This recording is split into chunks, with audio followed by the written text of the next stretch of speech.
Hello बच्चों, आज मैं आपको रामधारी सिंह दिनकर की कविता उद्यमी नर की व्याख्या समझाऊंगा। अगर इस कविता को आप ध्यान से सुनते हैं तो किसी भी तरह का प्रश्न एग्जामिनर अगर बनाता है तो आप उसका उत्तर देने में सक्षम होंगे, कैपेबल होंगे। कविता को बहुत ही ध्यान से सुनना है। बेटा, आपको याद होगा क्लास 9-10 में एक पोएम थी, स्वर्ग बना सकते हैं। बहुत चर्चित कविता, बहुत उसको लोग पसंद करते हैं और उस पर भी मैंने वीडियो बनाया हुआ है। तो उसी से रिलेटेड ये पोएम है उद्यमी नर, परिश्रमी मनुष्य। ये एक बहुत ही श्रेष्ठ कवि हैं, श्रेष्ठ कवि रहे हैं।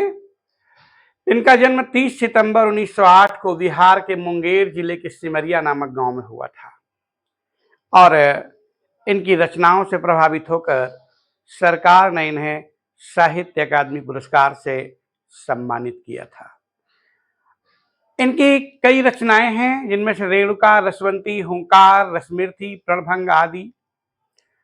आपको बेटा मालूम है कि रसमिर्थी इनका एक प्रसिद्ध महाकाव्य है और उसकी कविता देश का बच्चा बच्चा दोहराता है। एक पद मैं आपको कुरुक्षेत्र से सुनाता हूं, जो रसमिर्थी के कुरुक्षेत्र नामक भाग से लिया गया है। उसके बाद इसकी व्याख्या समझाऊंगा। उसमें लिखा, चल रहा महाभारत कारण, जल रहा धरित्री का सुहाग, पट कुरुक्षेत्र में खेल रही नर के भीतर की कुटिलाग। बाजियों गजों की लोथों में कट रहे मनुज के छिन्न अंग, बह रहा चतुष्पद और द्विपद का रुधिर मिश्र हो एक संग। ऐसे मनुष्य और सर्प, ऐसी एक कविता है। जब अर्जुन और कर्ण का युद्ध हो रहा था, उसी बीच में एक सर्प आकर के कर्ण के तरकस में बैठ गया और बोला कि आप मुझे अर्जुन के पास तक भेज दीजिए, क्योंकि अर्जुन मेरा शत्रु है और मैं उसे चंदन में सुला दूंगा, मृत्यु में सुला दूंगा। कर्ण ने कहा, नहीं, अर्जुन है मेरा शत्रु किंतु वह सर्प नहीं, नर ही तो है। अर्जुन मेरा शत्रु है लेकिन वो सर्प नहीं है, मनुष्य है, इसलिए मैं ऐसी गलती नहीं कर सकता। इस तरह की कविताएं लिखते हैं। कभी मौका मिलेगा तो आगे सुनाएंगे पूरा रसमिर्थी का। आपको सुनना है आज कविता उद्यमी नर। बेटा, कविता है, इतना कुछ है भरा विभव का कोष प्रकृति के भीतर, निज इच्छित सुख भोग सहज ही पा सकते नारी नर। सब हो सकते तुष्ट एक सा सब सुख पा सकते हैं, चाहे तो पल में धरती को स्वर्ग बना सकते हैं। आपको याद होगा, अभी मैंने बताया एक पोएम इसी तरह की लिखी थी, स्वर्ग बना सकते हैं, बिल्कुल उसी से रिलेटेड। कहते हैं, इतना कुछ है भरा विभव का कोष प्रकृति के भीतर। बेटा, विभव माने ऐश्वर्य, कोष माने खजाना, तुष्ट माने तृप्त और उद्यमी माने मेहनती, आवरण माने परत, ब्रह्म सृष्टि की रचना करने वाले। कहते हैं राष्ट्रकवि दिनकर जी मनुष्य को कर्मरत रहने की प्रेरणा देते हुए कहते हैं, इतना कुछ है भरा विभव का कोष प्रकृति के भीतर। कहते हैं कि संसार में प्रकृति के भीतर अनंत धन संपत्ति एवं धन धान्य छिपा हुआ है कि उससे सभी नर नारी इच्छानुसार सुख का भोग कर सकते हैं, सभी इच्छाएं पूर्ण कर सकते हैं, सब हो सकते तुष्ट एक सा सब सुख पा सकते हैं, चाहे तो पल में धरती को स्वर्ग बना सकते हैं।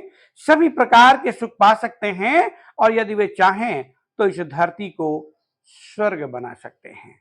दूसरे शब्दों में कवि कहता है कि प्रकृति के अंदर अनंत ऐश्वर्य छिपे हुए हैं। बहुरत्ना वसुंधरा, ये पृथ्वी बहुत से रत्नों को देने वाली है, जिसका उपभोग करके पृथ्वी पर रहने वाले सभी निवासी अपनी इच्छा अनुसार सुख पा सकते हैं।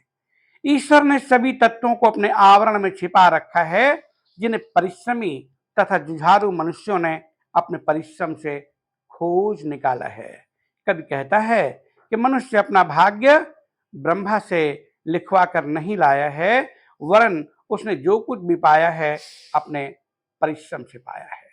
तभी तो कवि कहता है, छिपा दिए सब तत्व आवरण के नीचे ईश्वर ने आवरण के नीचे, परत के नीचे सभी तत्व छिपा दिए हैं और संघर्षशील मनुष्य ने उनको खोज निकाला है। ब्रह्मा से कुछ लिखा भाग्य में मनुज नहीं लाया है, परमात्मा से भाग्य में लिखा कर मनुष्य कुछ नहीं लाया है। दैवेन देयमिति का पुरुषा वदंती, मेरे भाग्य में ही नहीं लिखा था, ऐसा कायर लोग बोलते हैं। जो परिश्रमी लोग होते हैं निश्चित रूप से वह सब कुछ अपने परिश्रम के सहारे प्राप्त कर लेते हैं। बेटा अगला पद, प्रकृति नहीं डरकर झुकती है कभी भाग्य के बल से, सदा हारती वह मनुष्य के उद्यम से श्रम जल से।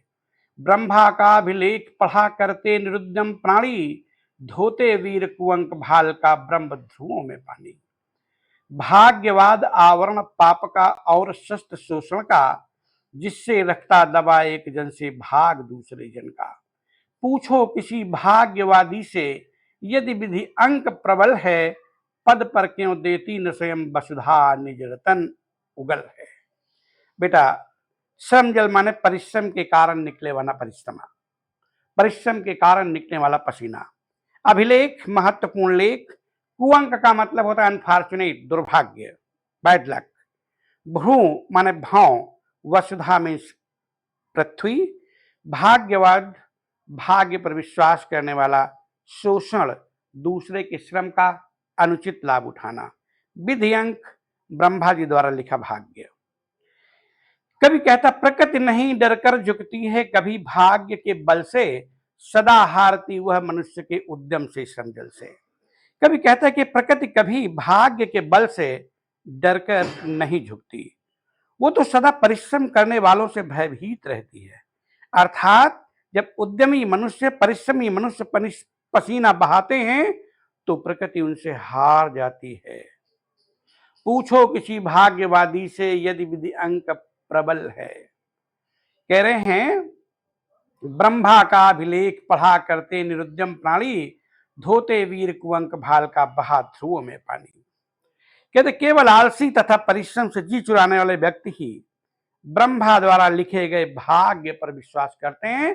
तभी किसी ने कहा दैवेन देयमिति का पुरुषा वदंती, मेरे भाग्य में ही नहीं लिखा था, ऐसा कायर लोग बोलते हैं।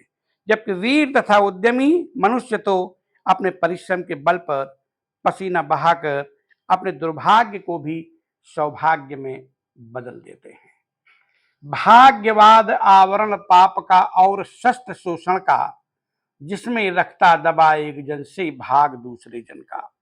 कभी भाग्य के भरोसे बैठे रहने की आलोचना करते हुए कहता है यदि भाग्य को ही प्रबल माने तो पृथ्वी केवल भाग्य के आधार पर ही बिना उद्यम किए हमें धन धान्य तथा फल प्रदान क्यों नहीं करती। धन धान्य तथा फल प्रदान क्यों नहीं करती। यदि हम भाग्य पर विश्वास कर लें तो फिर मनुष्य उद्यम क्यों करता। पूछो किसी भाग्यवादी से यदि विधि अंक प्रबल है, पद पर क्यों देती न स्वयं वसुधा निज रतन उगल है। वह अपने भाग्य में लिखी वस्तुओं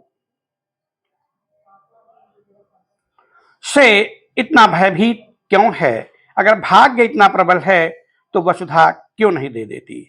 भाव यह है कि बिना उद्यम किए तो पृथ्वी भी हमें कुछ नहीं देती।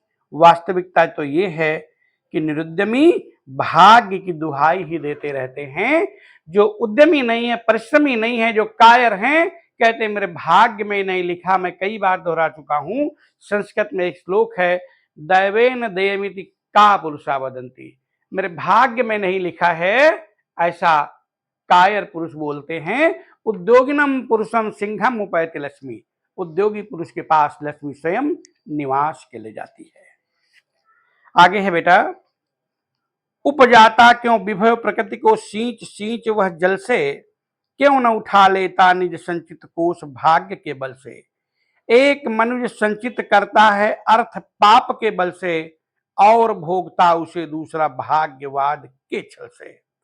नर समाज का भाग्य एक है, वह सम वह भुजबल है, जिसके सम्मुख झुकी हुई पृथ्वी विनीत नभ तल है। जिसने श्रम जल दिया उसे पीछे मत रह जाने दो, विजित प्रकृति से सबसे पहले उसको सुख पाने दो। बहुत अच्छी पंक्तियां हैं। कभी कहता है उपजाता क्यों विभो प्रकृति को सींच सींच वह जल से, क्यों न उठा लेता निज संचित कोष भाग्य के बल से।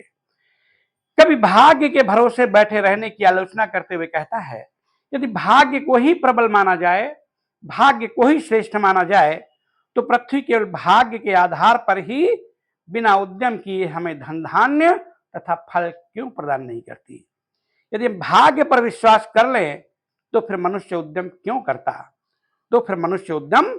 करता, एक मनुष्य संचित करता है अर्थ पाप के बल से। कह रहे हैं क्योंकि भाग्य का नाम लेकर ही कुछ धनी एवं संपन्न व्यक्ति छल कपट से दूसरे मनुष्यों द्वारा अर्जित वस्तुओं का उपयोग कर लेते हैं और भोगता उसे दूसरा भागवाद के छल से, जबकि कुछ संपन्न व्यक्ति भाग्य के छल का सहारा लेकर उसके द्वारा उसी अर्जित धन का उपयोग कर लेते हैं। नर समाज का भाग्य एक है, वह श्रम वह भुजबल है। कवि कहता है कि मनुष्य समाज का एक ही भाग्य है और वह है श्रम, वह है भुजाओं की शक्ति। जिसके सम्मुख झुकी हुई पृथ्वी विनीत नभतल है। भुजाओं की इसी शक्ति के सम्मुख पृथ्वी और आकाश झुकते हैं। जिसने श्रम जल दिया उसे पीछे मत रह जाने दो। कवि कहता है कि जिसने भी परिश्रम किया है उसे पीछे मत रहने दो। विजित प्रकृति से सबसे पहले उसको सुख पाने दो। कवि कहता है उसे उसके परिश्रम का सुख भोगने दो। भाव यह है कि परिश्रमशील व्यक्ति को उसके परिश्रम का पूरा लाभ मिलना चाहिए और किसी को भी उसको उसके लाभ से वंचित करना नहीं चाहिए, क्योंकि प्रकृति के तत्वों पर पहला अधिकार परिश्रमी व्यक्ति का है। संस्कृत में कहा गया है, उद्यम साहस धैर्य बुद्धि शक्ति पराक्रम षडेते यत्र वर्तन्ते तत्र सहाय कृतः विभु। इसमें भी उद्यम सबसे पहला है, परिश्रम सबसे पहला है। जो परिश्रम करता है उसे निश्चित रूप से फल पाने का अधिकार है। इसलिए बेटा आप सभी को ध्यान से सुनना है कि परिश्रमी व्यक्ति को परिश्रम से वंचित मत करो और परिश्रमी व्यक्ति को उसका अधिकार लेने दो। बेटा यही संपूर्ण कविता की व्याख्या है। एग्जामिनर कोई भी क्वेश्चन बनाएगा तो इस व्याख्या के बाहर से नहीं बन सकता। अगर आपको वीडियो अच्छा लगा हो तो लाइक, शेयर और सब्सक्राइब करें तथा अपने दोस्तों से भी कराएं। धन्यवाद।